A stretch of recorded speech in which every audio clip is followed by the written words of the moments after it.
कोल्हापूरमध्ये महाविकास आघाडीच्या मेळाव्याला शिवसेनेचे माजी आमदार राजेश क्षीरसागर यांनी दांडी मारली होती। पण आता राजेश क्षीरसागर बोलतायत, आपण पाहूयात। आपल्या कर्तृत्वाने शिवसेना सत्ता काढून या भीतीने सर्वांनी विधानसभेमध्ये माझ्यावर खोट्या पद्धतीने पराभव केला। हो, पण निवडणुकीचा पराभवानंतर मी डगमगलो नाही। हो, दुसऱ्या दिवशी मला जनहिताच्या आंदोलनामध्ये सहभागी झालो। 2 वर्षामध्ये कोविड असेल, पूर परिस्थिती असेल, समाजहिताची सर्व कामं आपण करत गेलो। विकासाची देखील तेवढीच कामं केली। शिवसेना पक्ष प्रमुख आणि राज्याचे मुख्यमंत्री सन्माननीय उद्धव ठाकरे साहेब, युवा सेना अध्यक्ष, शिवसेना नेते आणि राज्याचे पर्यटन आणि पर्यावरण मंत्री आदित्य ठाकरे साहेब, उद्धवजी ठाकरे साहेब, नगरविकास मंत्री एकनाथजी शिंदे साहेब, या सर्वांच्या आशीर्वादानं आपल्याला माहित आहे गेल्या 2 वर्षामध्ये या शहरासाठी 237 कोटी नगर उत्थानासाठी मंजूर करून घेतले।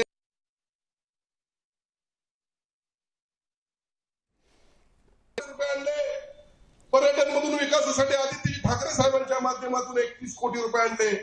मूलभूत सोयीसाठी नागरिकांसाठी नगर विकास विभागाकडून 15 कोटी रुपये आणून सगळे रस्ते गटारी चकाचक केल्या, गटारी बांधल्या, तालीम संस्था बांधल्या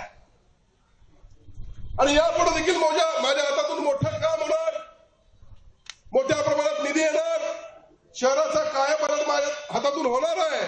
त्यामुळे या पोटनिवडणुकीमध्ये मी शिवसेनेतर्फे निवडणूक लढवावी, मला मोठ्या मतदानाने विजयी करावं असा मतदारांनी निर्णय घेतला होता बांधव। या निवडणुकीतला एक्झिट पोल पाहिल्यानंतर शिवसेना तिरंगी लढू दे, शिवसेना एकास एक लढून दे, पण आपला विजय निश्चित होता असं एक्झिट पोल सांगत होता बांधव।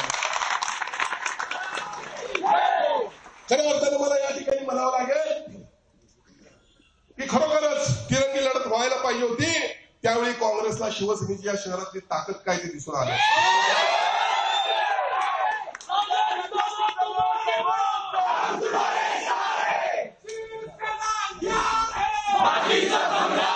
कोल्हापूर उत्तरची निवडणूक आयोगाला जाहीर केली आणि पहिल्यांदा मेळावा आपण 13 मार्चला शाहू स्मारक भवनामध्ये घेतला।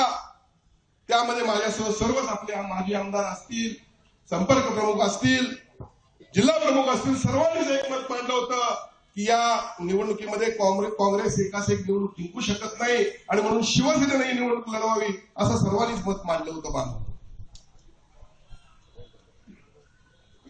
महाआघाडीची स्थापना होत असताना शिवसेना, काँग्रेस व राष्ट्रवादी 3 पक्ष एकत्र आले।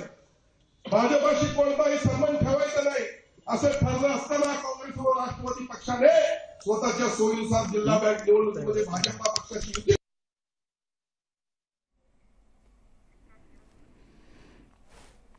त्यामुळे राजेश क्षीरसागर शिवसेनेचे माजी आमदार हे मेळाव्याला गेले नाहीत, पण शिवसेनेच्या कार्यालयाच्या बाहेर ते आपल्या कार्यकर्त्यांशी संवाद साधतायत। त्यांच्या बोलण्यातून नाराजी व्यक्त होतीये आणि शिवसेनेची ताकद काय आहे असं म्हणताच शिवसैनिकांनी अत्यंत उत्स्फूर्तपणे घोषणाही दिल्या।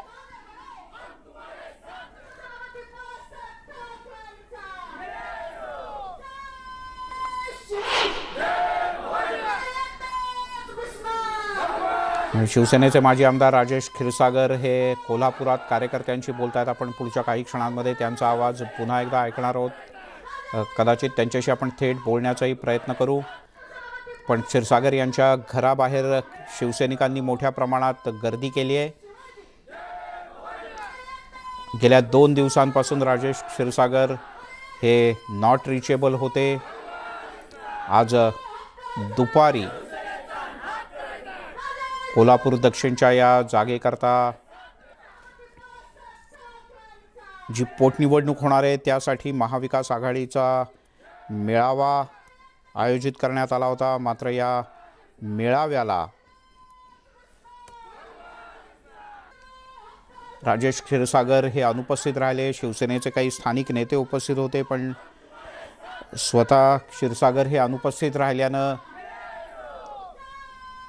चर्चेला उधाण आलं आहे. तिकडे तिरंगी लढत व्हायला हवी होती, म्हणजे शिवसेनेची खरी ताकद कोल्हापुरात काय आहे हे कळलं असतं, असं म्हणत एक प्रकारे खुलं आव्हान राजेश क्षीरसागर यांनी महाविकास आघाडीच्या नेत्यांना दिलं आहे.